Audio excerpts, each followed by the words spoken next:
habang pinapakulo naman natin ang ating baboy para lumambot, painit na tayo ng kawali at mantika para igisa natin ang sibuyas, bawang at kamatis. Ayan, igisa na natin ang sibuyas.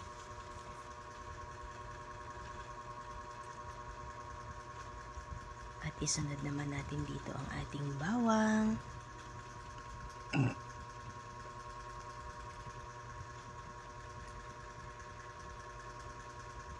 Brown lang natin ng konti at isunod na natin ang ating kamatis.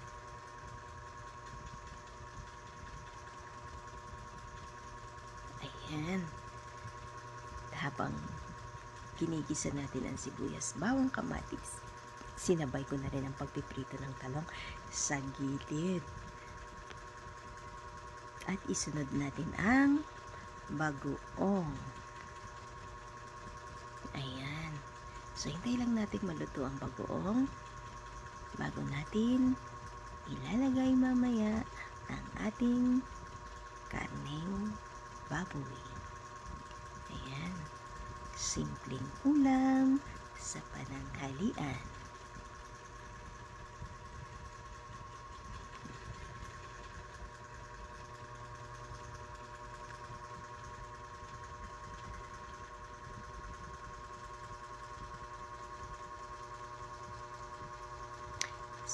Ayan, ang ating malaking kalabasa.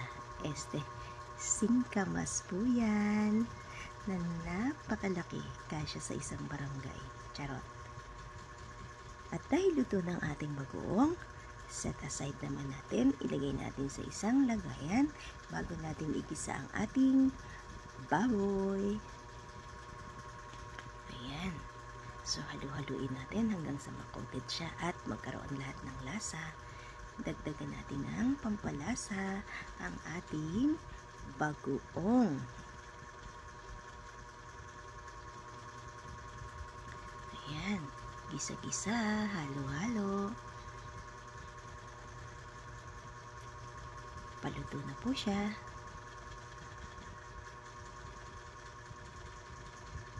Lagyan naman natin ngayon ng siling green o siling haba.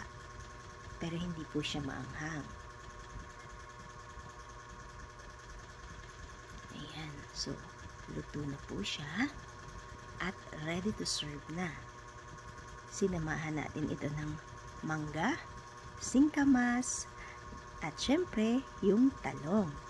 Tcharan!